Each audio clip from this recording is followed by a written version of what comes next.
এই মুহূর্তে আমি যেখানে অবস্থান করতেছি এই জায়গাটায় আজকে রাষ্ট্রপতি পদত্যাগ করবে।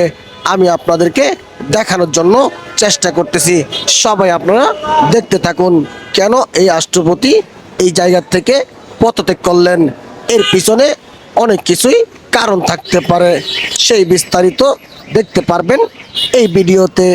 আপনারা জানেন যে 2024 সালে যে ছাত্রদের আন্দোলন ছিল, সেই আন্দোলনেতে এই রাষ্ট্রপতির নির্দেশনায় এখানে অনেক পরিমাণ ছাত্র শিক্ষার্থীকে মারা হয়েছে। তো সেই জন্যই আজকে এই রাষ্ট্রপতি পদত্যাগ করে দিলেন আমাদের তারেক রহমান।